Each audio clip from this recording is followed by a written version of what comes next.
Welcome to Public Health on Call, a podcast from the Johns Hopkins Bloomberg School of Public Health, where we bring evidence, experience, and perspective to make sense of today's leading health challenges. If you have questions or ideas for us, please send an email to publichealthquestion@jhu.edu. That's publichealthquestion@jhu.edu for future podcast episodes. It's Lindsay Smith-Rogers. Today, the caregiving emergency. It's estimated that 53 million people are caregivers, paid and unpaid, for people who rely on them for basic needs. Health law attorney Stacey B tells Stephanie Desmon that the crisis will only worsen if proposed Medicaid cuts are allowed to happen. Let's listen. Stacey B, welcome to Public Health on Call. Stephanie, great to be here. So today I want to talk about what's being called a caregiver emergency. And I'm just wondering if you could define that for me and explain what we're talking about. Sure. So when we think of caregiver, I'd first like to define the term. So that's paid and unpaid people who provide care, whether it be in nursing homes, in community centers could be adults, could be elders, could be children.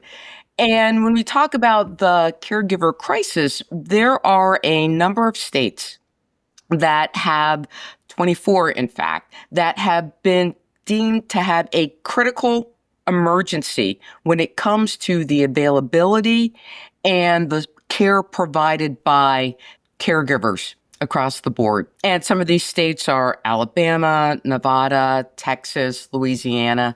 And in those states, demand is not meeting the need.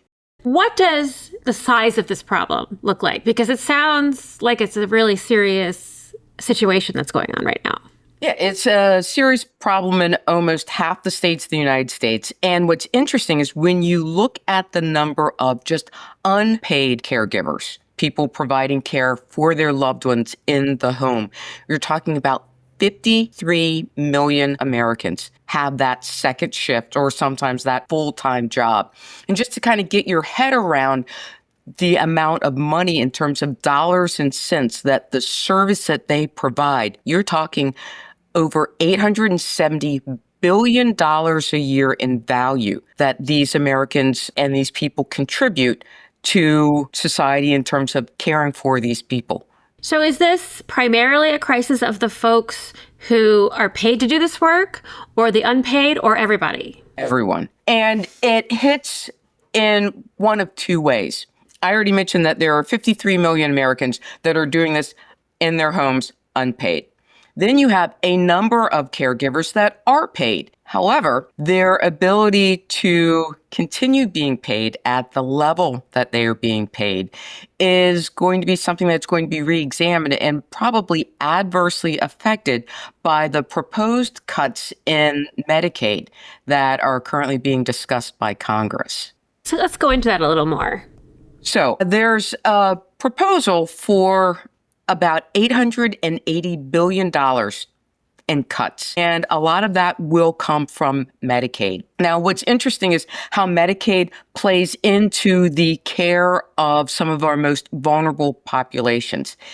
If you look at nursing home residents, 63% of them receive Medicaid funding. The proposed changes in the One Big Beautiful Bill is to reduce the available pool of money that these caregivers receive, and it limits the number of pilot programs that states can enroll for caregiver stipend programs. It's increasing the requirements for hiring and maintaining caregivers at nursing homes and long-term care facilities. So what's going to happen is with these proposed changes, you will see a decrease in the number of caregivers who can provide care in nursing homes, but you will also see a decrease in the number of eligible residents, which means if they're not being cared for by nursing homes or long-term care facilities, they're coming home, which is going to require family members to provide even additional care. So the 53 million Americans that I mentioned before, it's safe to assume that number will increase. This all goes back really to sort of a lack of sort of appreciation, I think, for what caregiving involves. And I'm wondering if you could talk to me about what could be put in place to make things better. Yeah. I think what's really interesting is that this huge workforce, and I think that they are the silent backbone of really disproportionate amount of care that goes on in the United States, but they are invisible. And because of that, the number of services that are provided for them are very low. Currently, when they provide care for or services for caregivers, there's respite care, there is caregiver stipends, if you can jump through the hoops to apply for these. But generally, they come through Medicaid type services. So if there are cuts, the respite care, the stipends will be first on the chopping board to be eliminated. So when you have those services being taken away and the increased demand for services, you increase burnout among caregivers. You increase the probability of behavioral and mental health demands weighing them down as they take on, sometimes we talk of caring for your family as a second shift. In many terms, this is a third shift. In terms of what could be done, I would like to see a reexamination of the proposed cuts. The provider tax caps that we're talking about, that would go from 6 to 3.5%, phase them in over time. I'd love to see states implement a caregiver needs assessment. They need to come out of the shadows and have programs that check in on how they're doing. Pilot programs that maintain that stipend, that maintain the ability for them to take a day off by having someplace for their loved ones to go for a day or even 2 days or a predetermined number of days a year. And it would be nice to start including caregivers. They deserve a seat at the table in terms of trying to figure out what their needs are and what, from their perspective, would help alleviate some of this burden. Mm-hmm. Talk to me about this tax provider cap. I'm not actually sure I'm clear on it. So the Senate proposes to cap provider taxes of what they can write off for caregiver services. And it is currently at 6% that they can write off. That is going to be reduced to 3.5%. And where this really hits is it threatens funding streams in rural hospitals and community-based care. So again, we are looking for ways to trim what has been termed as waste in terms of the health services that we provide. And we feel that the Congress believes that the provider tax caps would be a way to generate additional revenue. But this could be phased in over time if the cut from 6 to 3.5% is determined to really need to stay. Mm-hmm.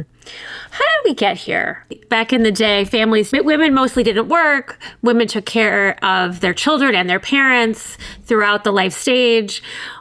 How did we get to the place we're at today?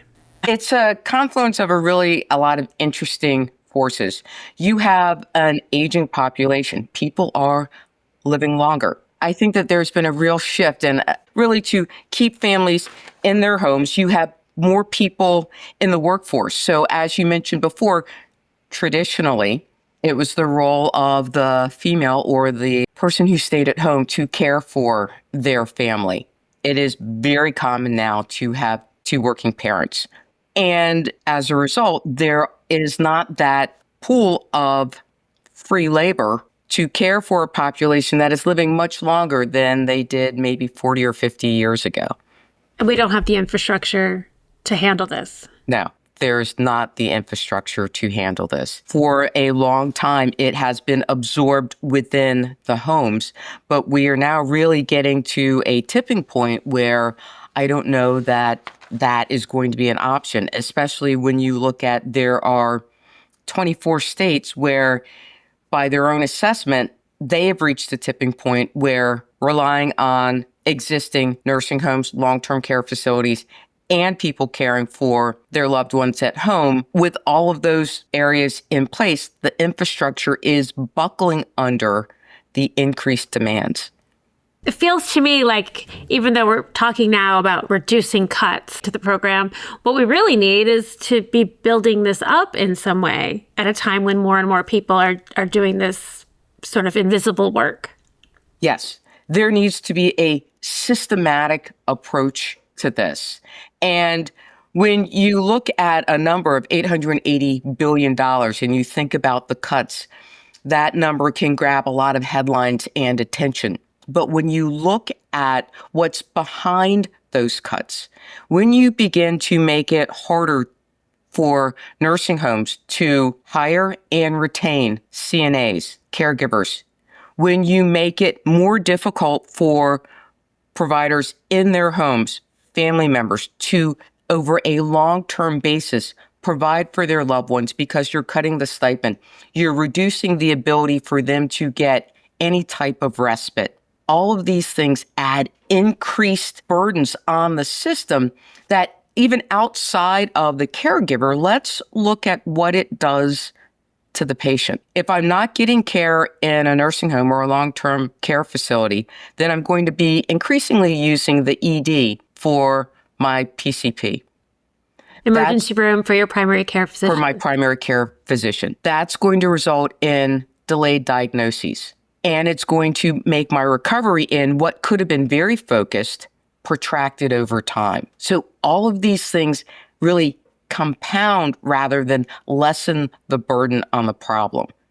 So these cuts or these savings that have gotten a lot of headlines, I think are really going to be just downstream costs that we end up reabsorbing. And you mentioned stipends. Some people are eligible for stipends to be caregivers, but yes, that's a small number of people, isn't that right? It's a very small number of people.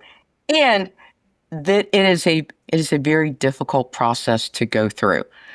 Dad was a vet, and he lived with us for the last 18 months of his life. And the process to get reimbursement as his caregiver, and I'm a healthcare law attorney, I took the time to go through all of the bureaucracy, to fill out the forms, to have the inspections in our homes. It was a very time-consuming process. And I was able to devote a fair amount of time and had a fair amount of familiarity with the system to put these demands on someone who isn't well-versed in the healthcare system, on top of the demands of caring for their loved ones, is an incredible burden. And again, as you mentioned, I qualified because my dad was a vet and was 100% disabled. That is a bucket that few people fall into. So where can we go from here? We need to, at all costs, preserve the home community-based support. And by that, I mean maintain pilot programs for caregivers, maintain existing stipends and increase stipends for caregivers, maintain the ability for nursing homes and skilled nursing centers to be able to hire caregivers.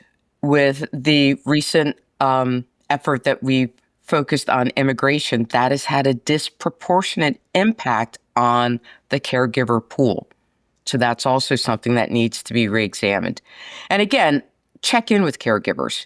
Just because you have a body of people who are able to provide the care, how are they doing? A needs assessment for them so that their mental health is being taken care of. They provide so much care. The least we can do is provide care for them. And then I think that those are the big things. And again, phased in provider tax caps, if that needs to stay a part of the bill. Stacey Lee, thank you so much for joining me. Thank you. I enjoyed being here. Public Health on Call is a podcast from the Johns Hopkins Bloomberg School of Public Health, produced by Joshua Sharfstein, Lindsay Smith-Rogers, Stephanie Desmon, and Grace Fernandez-Ciceri. Audio production by J.B. Arbogast, Michael Bonfils, Spencer Greer, Matthew Martin, and Philip Porter, with support from Chip Hickey. Distribution by Nick Moran. Production coordination by Catherine Ricardo. Social media run by Grace Fernandez-Sasiri. Analytics by Elisa Rosen. If you have questions or ideas for us, please send an email to publichealthquestion@jhu.edu. That's publichealthquestion@jhu.edu for future podcast episodes. Thank you for listening.